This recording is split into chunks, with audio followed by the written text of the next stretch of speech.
Welcome to the Podcast Superfriends. 5 podcast producers from across North America get together to discuss podcasting. Welcome to this month's edition of the Podcast Superfriends. I'm John Gay from Jagged Detroit Podcast here outside Detroit, Michigan. Today we're talking about not TIL, but YIL. Yesterday, I learned. We're going to start by going around the horn, introducing everybody. Normally, we go north of the border to Canada, but today we're going to go across the ocean to start, over to Spain and Matt Kundle. Matt Kundle from the Sound Off Media Company, where this month and next month we are going to be residing in Malaga, Spain. The remote office. We'll head next to my hometown of Boston. Yeah, Boston, the Spain of the West, right? Anyway, David Yaz, pod617.com, the Boston Podcast Network. And next to my former home of Louisiana and Baton Rouge, who just muted herself. And now We don't can't hear her. Luckily, you have 4 producers on the line with you. So This stuff always happens. All right, we'll head to the home of Podcast Movement 2025, and that will be Texas. Glad to be back. I missed last month because my wife and I had a baby. So we have a third little head in the household. And speaking of going on mute, if that does happen, it is because there's a screaming 1-month-old in the background. And what's your name? I'm Johnny Podcasts, and I never knew what TIL meant. So TIL, I learned, or TIL. Ah, it's So, very. I would always meta read of it you. online and go, I just would skip over it mentally, whatever TIL said, and read the rest of the post, and never knew or had the gumption to look it up. So glad we learned something today. That's what we do, is we teach people things here today, Johnny. All right, let's try Baton Rouge again. No, we cannot hear. Still nothing from Baton Rouge. She's going to leave and come back. We Okay. read her lips. She's going to leave and come back. All right. It's funny because before she was having hearing trouble, but now she's having speech trouble. So now she's got all the problems out of the way early. You know, and it's something that I'm sure as the three of you do, I always tell clients, which is, you know, there's always a tech hiccup, whether it's a client I've been working with for 6 weeks or a client I've been working with for 6 months or 6 years. That's why sometimes clients will hire me to hop on just the beginning, first 5 minutes of a call, and make sure everybody's audio and video is dialed in, because if COVID taught us anything, it's there's always a gremlin in the system somewhere. I always push it on my clients. I always say, like, I have to join before every recording, and they go, "Oh, I think we've got it locked in, Johnny. Like, I think you can skip this one." And I go, I thank you for that, but for just the way things are, this will be the one where everything goes wrong, just because I didn't fix one little thing beforehand. So Easier to fix it in pre than post. exactly. Catherine, are you with us? Dare I try once again? Yay. Yes. Good. Oh, great. I'm wearing the headphones that I didn't want to wear, and I touched the wire and it went out. So we'll see how we do for this whole thing. Hey, it's Catherine O'Brien. I'm from formerly a Spanish colony, Baton Rouge. We fell, Louisiana Purchase, all those good things. We once were Spain. So that's my claim to fame for the Spain theme of the day. And you've got Entergy there, the power company. I think they've got a problem. Or that was in New Orleans, in Baton Rouge, too. They're causing an electrical issue for you with your cords, I think. Oh, yeah, maybe. Not that's the what best I'm blaming, infrastructure yeah. down there. Okay. All right, so we're going to talk about some stuff that we've all learned recently in the podcasting industry. And I think I want to start with Dave, because Dave sent us a great email about some stuff he picked up recently from a webinar he was on. So let's start with my cousin from Boston. From Boston, yeah. So Podmatch came up with a report which is not only revealing, but also really good news for independent podcasters. A lot of us who produce podcasts, a lot of us who host podcasts, there's a natural tendency for people to compare you to, like, you know, Joe Rogan or someone who's got a zillion followers. And part of the result of this survey is that even if you make it past, let's see, if you make it to 10 episodes, you're already in the top 50% of all podcasts. If you make it to 100 episodes, you're in the top 5%. 95% of podcasters quit before reaching that point, though. So it's crazy. And the other kind of big thing that jumped out is only 6% of all independent podcasters are considered actively established, which I'm not sure exactly what that means, but they account for 95% of the total podcast listenership. So this is what I'm beating around the bush here, but this medium is not dominated by entertainment companies, as you might think. It's dominated by you. It's dominated by independent podcasters. And so that is really the beating heart of the podcast industry are people who either do it themselves or do it with independent producers like us. And I think that's great. And the last thing I'll mention is, and then I'll take questions from the floor. The last thing I'll mention is if your podcast gets 100 downloads in the first 7 days, a given episode, you're in the top 25% of all podcasts.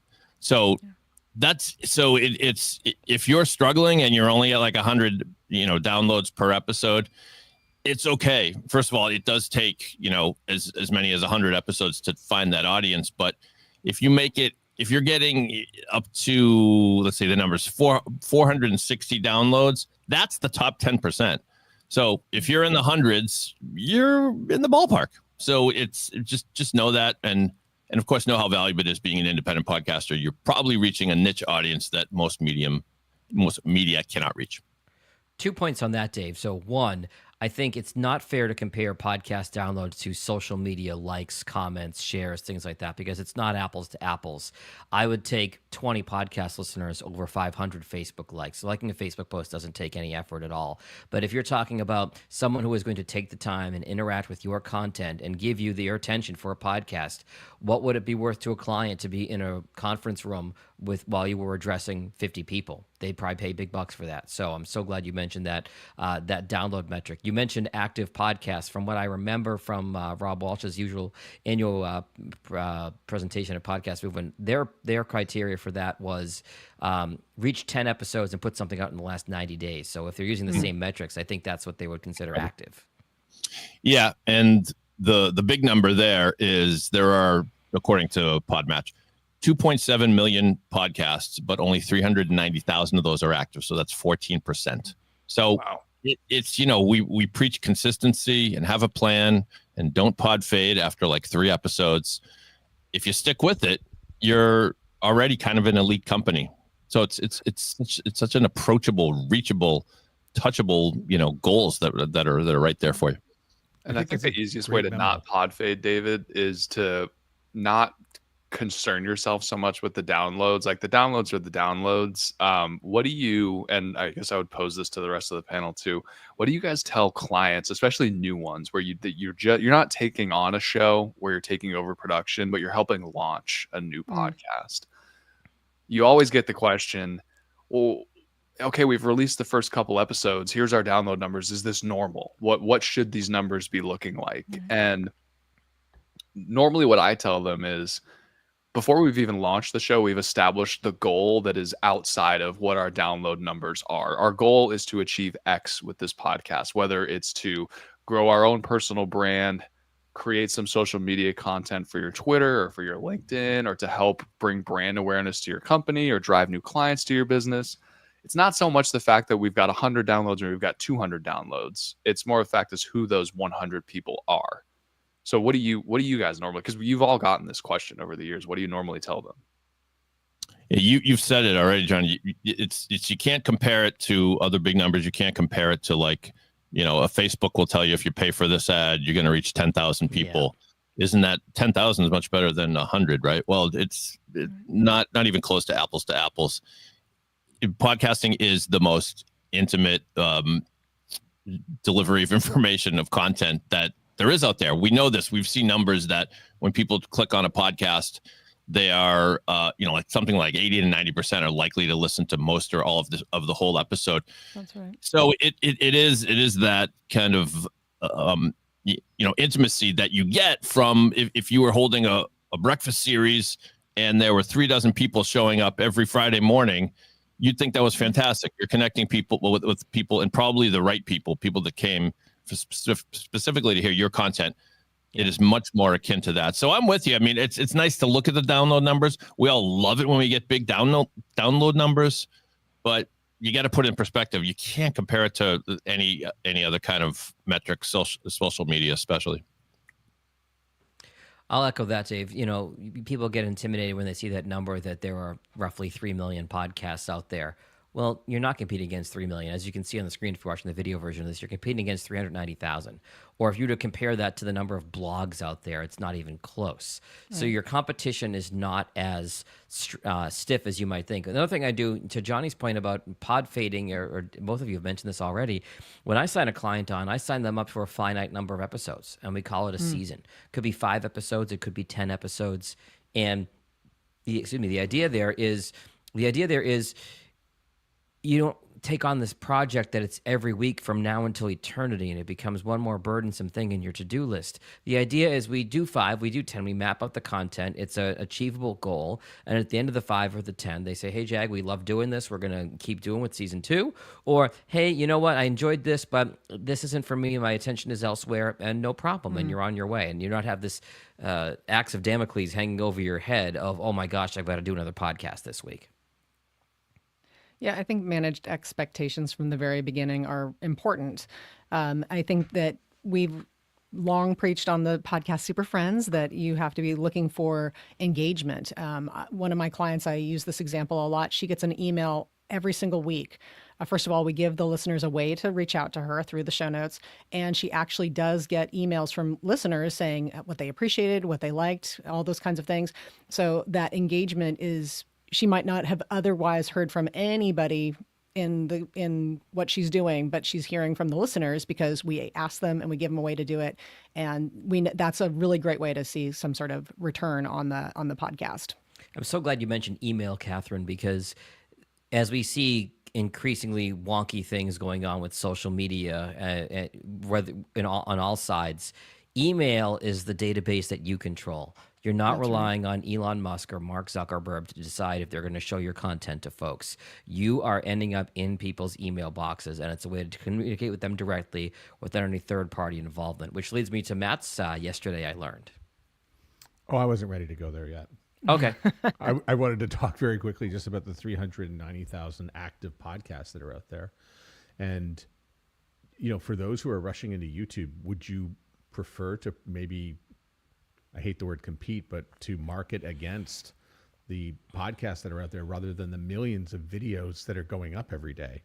I mean, it just seems like it's just so obvious that you want to be in podcasting and have audio and have an RSS feed and maybe not rush into YouTube, because it's a much bigger ball game. I want to qualify that point, Matt, because you said, not rushing into YouTube. Do you mean not rushing into video? Because I think there's value in having your audio podcast populate to YouTube for SEO. I mean, putting video first. Okay.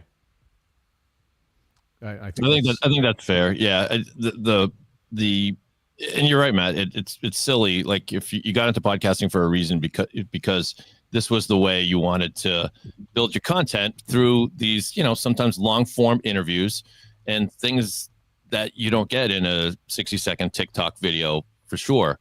So I know you're skeptical about going all in on video. I kind of am too, but I'm at a point now where the people I help, we do the video. It's not meant to be like a slickly edited, like, TV news show or something, but it's up there. And, so I'm kind of 1 foot in, 1 foot out, I guess. But being on YouTube, it helps. It seems like it's a little easier to get clicks on YouTube than it is downloads. Yeah. But I'm with you. Let's not forget, how this medium was born and like what the true spirit of it is. It's conversations, Yeah, I actually had something I did learn this week. There was a fault with my pod page. It's since been fixed. But what happened was all the videos started to autoplay from YouTube. And I'm like, that's just going to run the numbers up on videos. Yeah. Because we're, an IAB certified download is not supposed to autoplay by any stretch. So I called them on it, and it was apparently a bug, and they fixed it. But it's just one of the things that's sort of talks about the imbalance between video and audio. And Matt, you've seen the numbers too, I believe, that consumption tends to be a lot better on the audio side on Apple and Spotify, et cetera, than on YouTube, correct? Yeah, it's just so much easier to move on to something else on YouTube, which is great because you can, just find that search bar and find something else quickly. But, consumption is just much better in the audio space. I have yesterday I learned a YIL. Yield. Okay, so we've all been hearing, like over the last couple years, the whole term, oh, AI is coming for podcasting. AI is here. And then there's a new term that comes out, which I'm sure you guys have seen online, which is AI agents. We've got agents deployed in our SaaS company. If you sign up for our business, you'll get your own personalized AI agent. And I was like, what the hell is an AI agent? So I asked my wife, and she's just like, yeah, it's just a fancy word for just a ChatGPT bot that you've built. It's just a prompt that is given to a large language model that then spits it out. But it's fancy to call it an agent. Like, oh, I've got an agent working for me. So all that to say, in your podcasting process, whether you're a producer, whether you're a host who's running their own show, if you're touching any part of your podcast outside of just recording the spoken word, you can build an AI agent for a ton of the backend work that needs to be done for your podcast. And we just built one yesterday for one of my clients. So I get a text from a client's assistant. He says, or she says to me, hey, can you send us some social media options for promoting this episode? And I said back to them, I was like, oh, I'm not going to, maybe I didn't say this to them, but in my brain, I go, I don't want to write out this stuff for this episode for you to just post on LinkedIn and Twitter. So I sent back, I said, I'm not responsible for creating the written social content, but what I'm happy to do is to create a prompt for you to put into ChatGPT that will just give you the social content. So what I did is I go over into ChatGPT and I create a new agent that is the agent creator. And I said, you are now my agent creator. I will tell you to create a ChatGPT agent for X, and you will assist me in creating a prompt that can be fed into ChatGPT in order to create this agent. You should be asking lots of questions to help us get as much information as possible so that we create the most detailed prompt possible for the creation of these agents. Always be thinking about how we can make the prompt better, more detailed, and overall smarter for the prompt. And they said, great, let's get started. And what I did is basically said, you are going to pull information from this podcast, which can be found here on YouTube, here on Spotify, and to create social content for these two social media accounts, one on X, one on LinkedIn. And basically it created an entire prompt that is going to give them multiple post options for LinkedIn, for X, in different tones, different calls to actions, different parts of an episode, takeaways, things like that. It's going to give them about 6 options each. And all that the human has to do is just put in the transcript and say the words, create social content, and it'll spit it all out. So rather than just creating one time or, social content for one episode, one time, they now have the opportunity to do it every single time just by plugging in the transcript. So if you just set a little time aside now, you save so much time in the long run by creating one of these ChatGPT bots, or agents as we're calling them now. But you can do that for a ton of different aspects of the post-production side of podcasting and get your message out farther, wider, faster. I don't want to get too far into the weeds here, Johnny, but I do have a follow-up question for you. So when you are originally setting up your agent, shaken, not stirred, or however this agent works, is are you giving it the links to where the podcast is, and do those links include transcripts? Because you've got to feed it some sort of text, right? So we're taking so I'm putting the episode into Descript, which is transcribing it, or if I have my team doing the actual transcription, like the really fully cleaned up one, that is being attached into the text box with the prompt, generate social content. And the agent knows based on the prompt, it says your inputs from the human will be, you are pulling everything from the transcript. So I went in and asked, I said, are you able to actually read or pull any data from the Spotify or the YouTube link? And they go, no, we can't actually do that yet. So I'm sure that's in the works, but they can't yet. So you have to give them something. You can't just say, like, do it for my latest episode. Maybe in a year we'll be able to do that. But for now, you need to give them the full transcript. And so far, they do a really, really good job of doing it. It's just like Google can search, text as opposed to video or audio content. Yeah. So I have ChatGPT agents that are doing time codes. I have them that are doing titles for episodes. I have them that are doing episode descriptions. And it's more than just so-and-so is the CEO of this company and they've worked here for 10 years. It is, welcome back to this show. Today I'm sitting down with blah, blah, blah, blah, blah. Here are 10 bullet points of everything we talked about. Here are the links to everything that was mentioned. And it's all just like that. But you have to know how to create that kind of stuff. And you just take some time and, utilize ChatGPT or any of these large language models to say, help me get this going. And it's going to take a few hours and a few tries, but once you do it and get it right, then you're set. Well, the client, your person you're working with, still has to go back and find, if they're going to make a video clip, I take it they still have to find the part in the video that corresponds to the part in the transcript that ChatGPT has identified, right? Yes, or the way that we built it was not necessary that it would be paired with an image or a video. It's strictly text-based content. So normally, so if one of the posts, for instance, is just an overall post promoting the episode, then we can combine it with either for LinkedIn. LinkedIn only allows the first 15 minutes of an episode. We'll attach the first 15 minutes of an episode and then add something into the post saying like, here's the first 15 minutes. If you want to watch the rest, go to YouTube. Or for X or Twitter, you can post the whole episode and still have all of that. But what they're looking for is just the written content. No one wants to sit down and actually think about it and write it out. And we want it just given to us. Yeah, I've had good success using the AI tool in Descript, which we talk about all the time. We're fans of Descript. And it's great for writing show notes. It's great for if it generates a blog post from the transcript. And if you've never used this, people, you should try it. It's pretty amazing. You don't want to rely on it. You want to check that text to make sure the robot hasn't done anything stupid. But Descript also has tools to create clips using a video. Excuse me. But I haven't had success doing that seamlessly yet. I don't know if any of you have, but maybe we're too in the weeds now. But and Riverside also offers similar processes as Descript does. I've played with both, and I think they're kind of in this arms race where they're leapfrogging each other in terms of which is better. But they're fairly similar products. One caveat I'll throw out to this using AI for generating content. I'm working with a marketing firm who just said that Google is now getting smarter at detecting what's been written by AI. Correct. So one way to do it is like Johnny said, to make really, really specific prompts.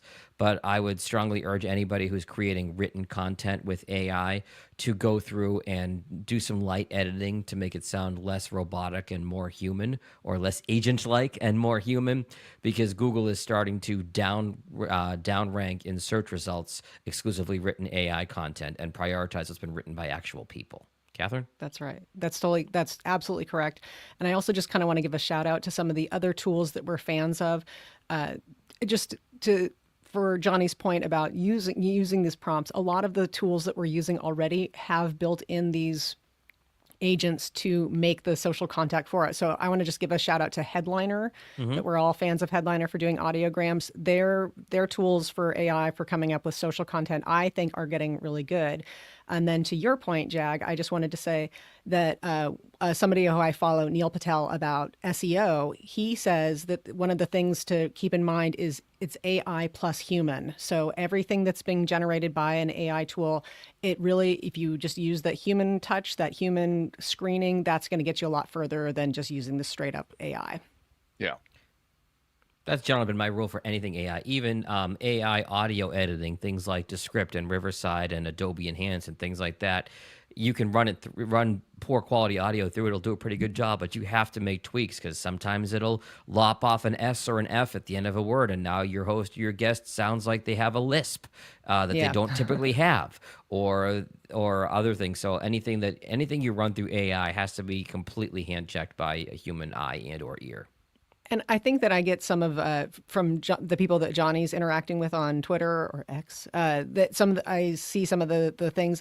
I've been noticing a lot of the people who are focusing on AI are really breaking down which AI tool is best for which platform. So AI tools they have different skill sets, so they're better in some arenas than others. So it's been kind of interesting to see, like, oh, don't use Grok for this, use Grok for that. Use Claude for blog posts, don't use Claude for research. Whatever it happens to be. It's kind of interesting to see who's being enhanced in different ways, what their skill sets are.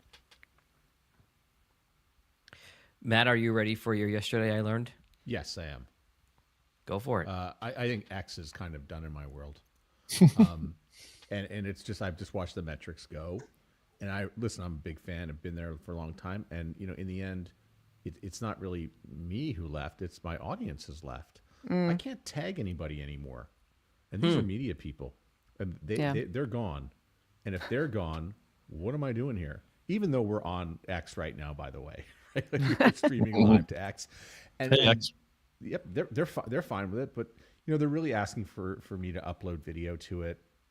Again, my audience isn't there for, the Sound Off podcast and a number of other ones. I can't remember the last time I was sort of offered an opportunity to listen to a podcast on there. They don't really want me leaving. They want me engaging. And mostly it's politics. So I kind of really, really wondering what I'm being fed and what the purpose is of this platform. It just doesn't seem to be cohesive with the people I'm trying to attract to listen to the podcasts that we put out. That's it. I love you, Twitter. Love you, X, but it might be time to break up. I think there is a bit of an opportunity for podcasting here in this increasing political divide we've seen on social media, where we've seen, I'm generalizing here, there are exceptions I know, we've seen Twitter X shift a little bit to the right. We saw the responses from Blue Sky and Threads shift left. And I think because these platforms are becoming more and more polarizing, and I don't want that when I'm scrolling social. I want dog videos and podcasts. So there's definitely an opportunity for podcasting to fill a void, I believe, there. I think Instagram might be the big winner out of all this. You don't mean Threads, you mean Instagram. Either or. I don't know that there's enough people on Threads I to don't make think, that yeah. matter. Yeah. But I think Instagram has become a very simple way to promote your podcast. How? A reel, very easy, like a reel. TikTok is, as well for that matter. But here's the reel. There's a one-click method that can get somebody to Spotify very, very quickly, just in stories. Yeah. You guys know it because I promote this show by doing it that way. You just click it once, and people go there. It's anytime you can reduce it to one click to get to where you need to go to be listening is a good thing. Yeah, and that's the big problem with X and a lot of the text-based social media platforms is they de-rank you if you post a link into a post. LinkedIn does this, X does this, I'm sure Threads does this. They don't want you leaving the app ever. And no social app wants that, but those ones really, they just will nail you. And they try to offset it with, oh, well, you can upload the whole episode here. But yeah, but like eventually in 5 seconds, I'm going to want to keep scrolling my timeline, or I'm going to want to switch out of the app and go do something else. And unless I have the paid version of X, I can't do that. And it's yeah, I hear where you're coming from, Matt, for sure. I don't know, you guys. I enjoy feeling like I'm shouting into the void every single day. That's why I spend my time on Twitter. It could not be that people aren't appreciating my dazzling sense of humor. Dazzling I mean, takes. come on. I think, we talked about that one click, and I think Tom Webster sent that in an email, or in a Sounds Profitable, and I think that probably segues into his recent webinar. Was it Catherine that you wanted to talk about that? Yeah. And it's actually a little bit of a shout out back to some of the topics we've already covered today. So I went to the Sounds Profitable. First of all, happy webinar season. It seems like we are back into webinar season. Matt is going to be busy every 1 p.m. Thursday. We're going to be all booked. And Wednesdays now. They seem to want to. Wednesdays now Thursdays too. Books are now Wednesdays as well. Yeah. So for all who celebrate webinar season, that's me. We wish you a happy webinar season.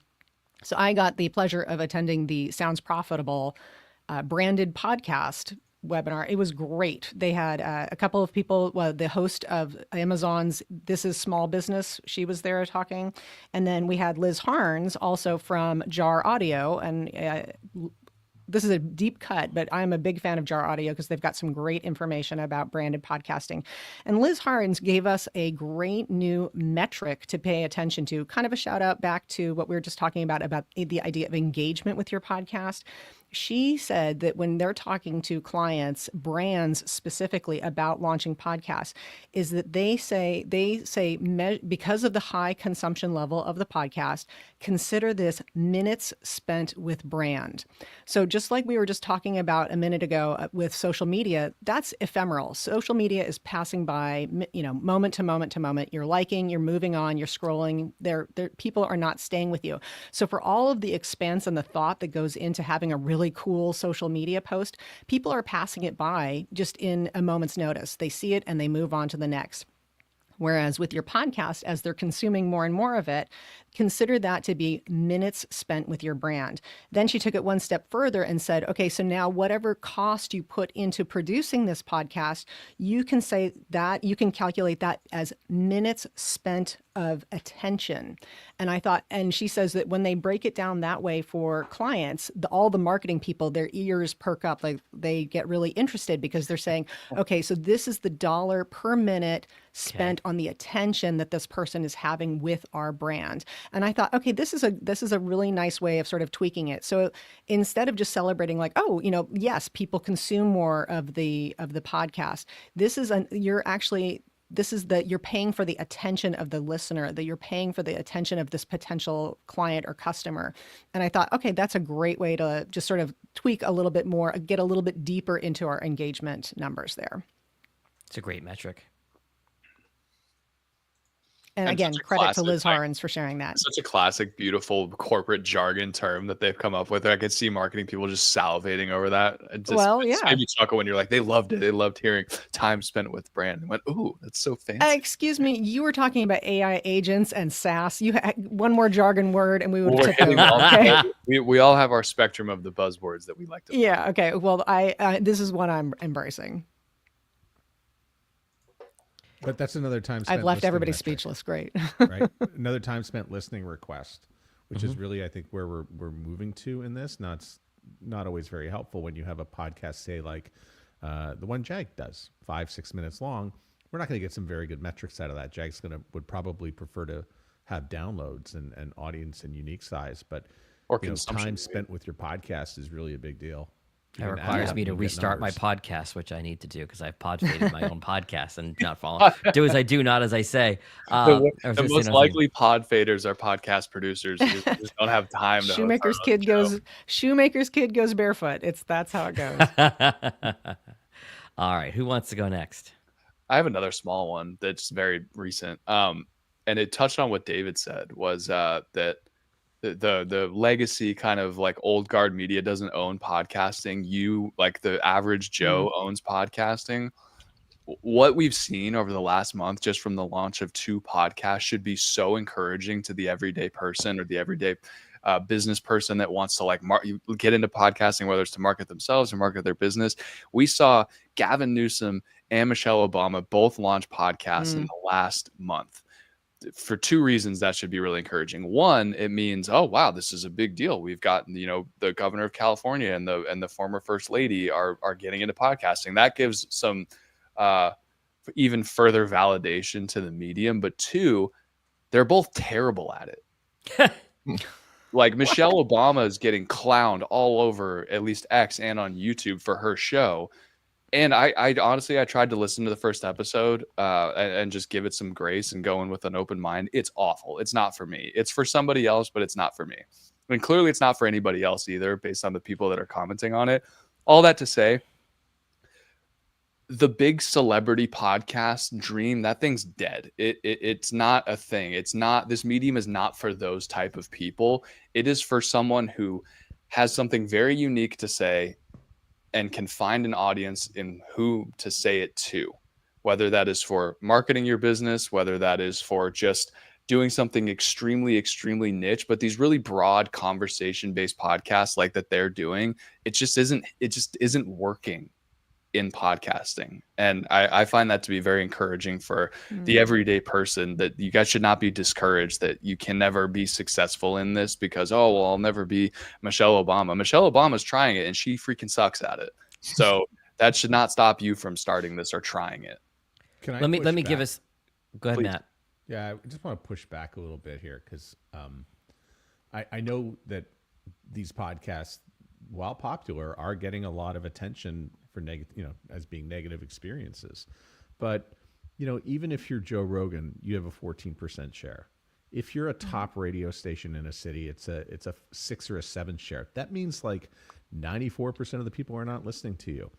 And now, if you're a celebrity in this day and age, if you get like a share number of that range, we now have the rest of the audience who want to target that politician or celebrity and will go and make reels about how bad it is. And I give you Meghan Markle as the latest example of just somebody who, by the way, same thing, like completely failed podcast at Spotify, but is now on Netflix, whatever it is that she's doing now. And just people are just bombing her for it. But it's like, Johnny, it's like you just said, though, it's not for you, right? But people are actually going online and saying, this is not for me. Yeah. So is it like an all attention is good attention type of thing? It is. It's just that we have this new dynamic now of people who are being vocal about the things they dislike and using the opportunity of celebrity to propel their own social media platforms. You're right. That is the correct take. Mine is more just from the sort of a different lens of just like, it should be encouraging to somebody who may have been apprehensive beforehand to be like, oh, yeah, and I can do this and I can succeed in doing this. And let's make no mistake, those two podcasts are dull. Yes. Yeah. It's just, their problem, those are really good case study. Well, maybe not so much Gavin Newsom's, but Michelle's is a really good case study in the failure of the broad mass appeal podcast. It's really hard in this day and age to do the sort of just general conversation. Oh, we're just going to kind of shoot the shit and just hang out and chat because we're just so entertaining and so smart. No, you have to have a niche. You have to have a message. You have to be telling me something because I'm giving you my time that I'm interested in hearing about. And it has to be done well. 2 points there. Okay. So we'll go ahead, Catherine. You go first. No, you go first. All right. So one, I think these big name celebrity podcasts, they're going to see a lot of downloads out of the gate because they've got a built-in following and people are going to sample it and try it. But to Johnny and Matt's point, if the quality isn't there, those download numbers are just going to fall off a cliff because you can't keep them there.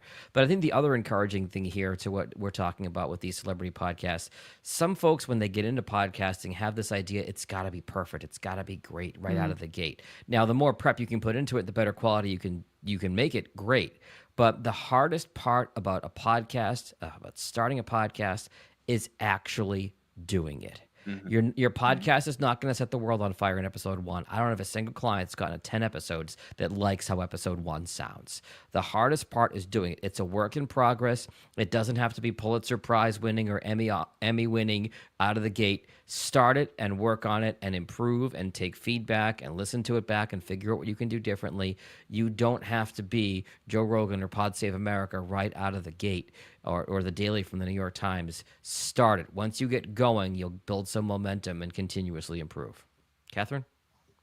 I was going to say, new conspiracy theory has just dropped here live on the podcast Super Friends, is that we all know that negative things spread farther and wider in social media than positive things. So I wonder if there's like a little bit of a hate listen element to all of these things where it's like Netflix is getting all here we are, we're burning up time talking about the Markle mess. People on social media are putting out, oh, this is so terrible. There's, comments that are going on YouTube. All of this is just furthering that sort of what Johnny was just saying, that all attention is good attention or bad attention is, there's no such thing as bad press. There's no such thing as a bad click.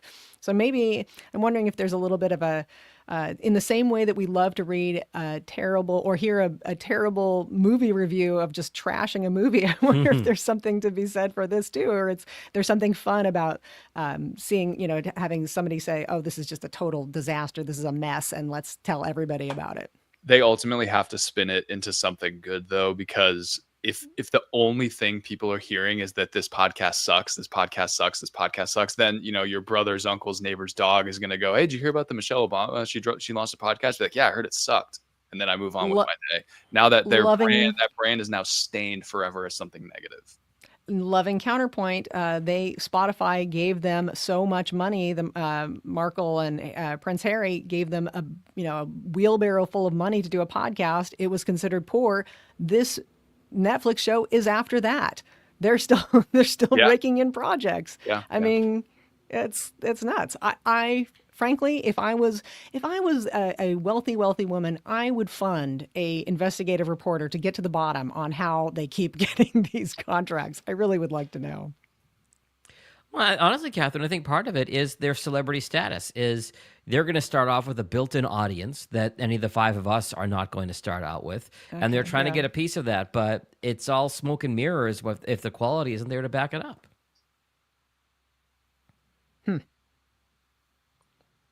I have another Spotify note if the chair will entertain it. Entertained. Okay. Speaking of which, yes. Yeah. Spotify, come over here, sit down. Let's have a little talk. Spotify, like other platforms, is can be concerned about their copyrighted material being illegally published on their site. Okay? So if you publish a podcast that has some copyrighted material, it might get flagged. Now, I do have a law degree. I don't want to go legal on anyone here, but if you're wondering what the law is, according to the fair use exception to the Federal Copyright Act, if you are using material for the purposes of commentary, criticism, parody, news reporting, then it is okay to do so. Now, if you're just playing entire songs on your show, or you've chosen some Pearl Jam song to be your theme song to your podcast just because you like it, you didn't ask their permission, then yeah, you got yourself a copyright violation. If you're using small bits of things and clips of things, like I do occasionally, then Where? they may get flagged. Well, it's funny you ask, Catherine. I do have this music podcast. It's called Past Tense. Past Tense, a top 10 time machine. And we do comment. The whole purpose of the podcast is to comment on music. So, long story, a little shorter. Spotify would occasionally send me missives that said, we flagged some copyrighted material. Please choose one of the following. It's like, I'll take it down. I own it. It's not copyrighted by anybody else. Or 3, I am not using this improperly. I don't know if it uses that double negative, but in other words, I'm permitted to use this in the way that I am using it. And typically I would check that box and send it back to them, and usually issue solved. But recently they've been cracking down on this, and they're getting pressure from the record companies who are going to Spotify and demanding that they take down certain podcasts and channels and songs or whatever. So recently I get an email that says that your Spotify account has been suspended. Right.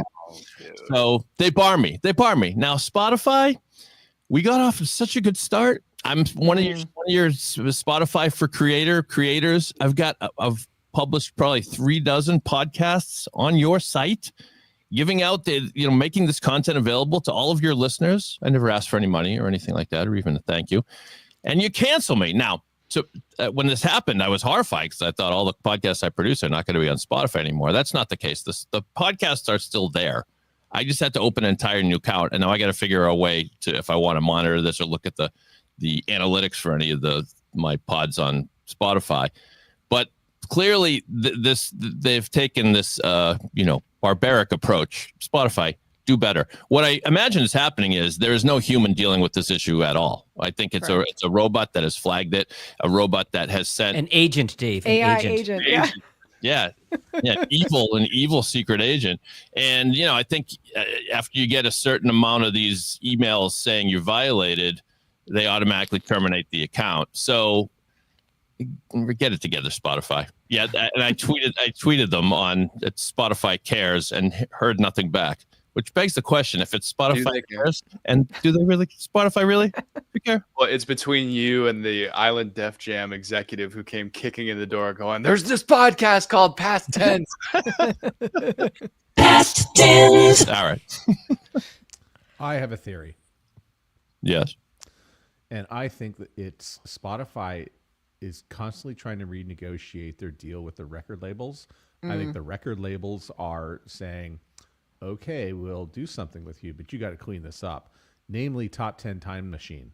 You've got to go and get rid of that, and then clean up all this to be stuff. clear, Past Tense is still on Spotify. It's just its host got his account. You got the boot. So I like to lurk in the Facebook groups and somebody said my show's no longer on Spotify, and I went and found out what show it was, and then I listened to 2 or 3 episodes, and I took the songs, and I didn't know the songs, so I used my Shazam to find out what the songs were, and I said, you've got this song, and this song, and you're using this as a theme song. You've literally been booted from Spotify because of this. Yeah. So, I mean, I understand they got to police it somehow, and there are certain things that you can't do, but it's just it's frustrating for someone like me doing a music podcast, which if our fans, what are our fans going to do if they enjoy the show? They're going to listen to more music. They're going to listen to Spotify more. They're going to listen to artists in the typical way. They don't come to our show to listen to songs. They want to hear what we have to say. But I guess they want to hear what we. Yeah, there's another Apple line. Podcast never reaches out to you about this. It's only Spotify. Correct. Knock on wood. Yeah, I mean YouTube is worse, isn't it? Oh, Yeah. YouTube's insane. YouTube is similarly cruel, yes, and unyielding, but Well, and what YouTube will do is YouTube will contact the creator directly and let them know that their content is being copyrighted. So if so, like on one of the podcasts I manage, occasionally, a guest on the show will say like, "Hey, can we have a copy of the episode so that we can post it on our YouTube channel?" And of course, they clear it with us. We're like, "Yeah, of course you can do it." So we'll post it. I will give them the full video. They will upload it. I will get a notification on YouTube from my host's channel saying like, "Hey, this other channel is copywriting your content. Potentially, you should check it out." And I will look on there and it'll say using 100% of your content, and it'll show the video. But I'll see that it's the episode that we Gave them. shared with them. And it all depends on whether people are really, crazy about monetization and whether they feel like they're being stolen from. But again, the fair use thing should have cleared all of that up, where it's like, if we're using this to comment on it and we're playing little bits and pieces, pausing it and then talking about it, that, that totally falls under fair use. And it's just, it's But just, it really it's does very seem that they've put the burden on the creator when it comes to fair use issues. They're very unsympathetic, and they make it so it's upon you, the podcaster, to jump through all the hoops to make sure it gets through. And if you watch any YouTube at all, you know that the YouTube creators have had this problem for a very long time. oh yeah. So it's really trying to, kind of please both sides. I know, for example, YouTube, I have a subscription service where I download, music to use intro, outro for podcasts, not Welcome to the Jungle from Guns N' Roses, but compositions that have been created for this purpose.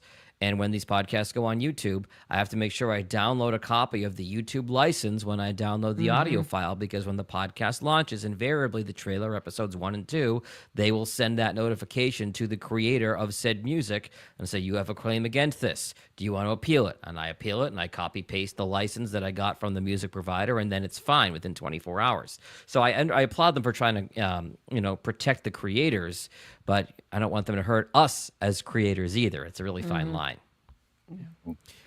Well, Spotify, please look away when the new account set up by Navid Daz gets Oh, it's already there. no connection. Welcome back to our new podcast, Hot Tub Time Machine. I'm not gonna. The podcast, fine. It's just me. I'm public enemy number one. But yes, I did just open another Spotify account. I'm not going to tell you who Don't I am. admit that as you're my attorney. Don't I'm using. Matt, don't incriminate yourself. When we do the post-production episode of this, can we put like the Mel Gibson music? Never take my behind freedom. it? Yeah, that whatever the song that was over David's spiel. Yeah. Welcome to his new podcast, Past Nines. Very quickly, since we're on the topic of podcast hosts, yesterday I learned that you no longer need an Apple account to create to put a podcast in Apple Podcasts. I'm still kind of 20 old years school. later. I know it says the Apple hater in our group, but They're too busy making the 11th version of the iPad Air to fix this. and the 10th software update this week. I have mixed emotions about this because I'm kind of old school. I like having everything tied to an Apple account, whether it's the client's podcast or it's my central account that I use to submit everything to Apple, so I have it all in one place and I can look at everything all at once.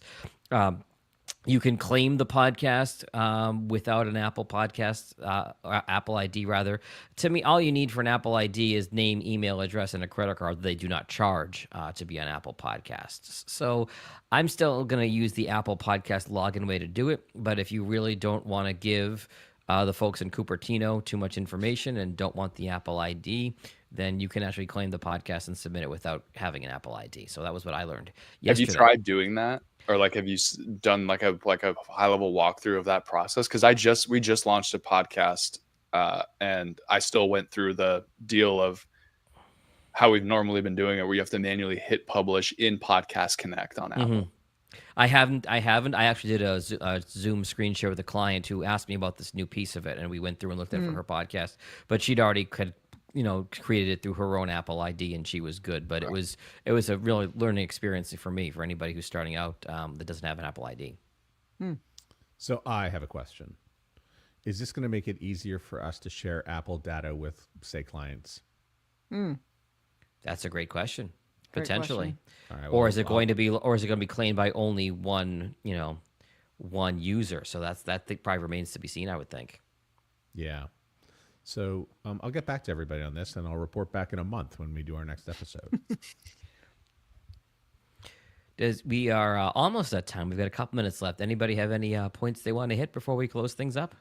We'll talk about Pocket Cast shortly. They've got a web version that's out. I think that's a good thing. What happens if you want to, watch a podcast or listen to a podcast on the web? What options are really out there? Well, Pocket Casts has come up with one. This has sort of given me a little bit of incentive to add the Pocket Cast banner to some of our websites. So I'm going to see how this sort of develops over the next month. I think it's a good thing. Do creators need to submit to Pocket Cast, or does it pull from another feed like It Apple? pulls from the Apple API. Terrific. Okay. And I will give a little backstory on Pocket Cast, which has been a little bit of a darling and a favorite of people, notably Elsie Escobar, who used it for many years. Pocket Cast was, I think, purchased by a Canadian company called Tiny Capital, who It's Andrew Wilkinson, right? I think so, yeah. And I guess they frittered the whole thing, and it. Oh no, wait, that was Castro. I'm going to shut up now and edit this out.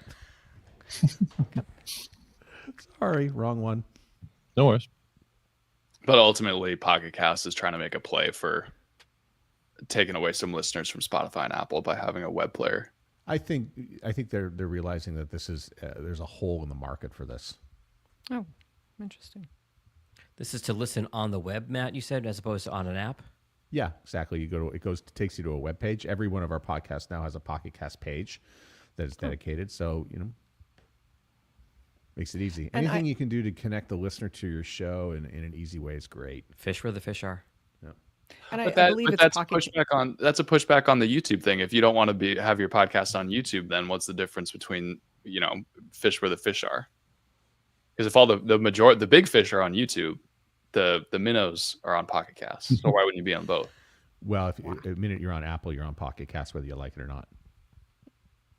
Yeah, but wouldn't you want to be on YouTube then? I want to have that conversation because I'll have it. We are out of time. I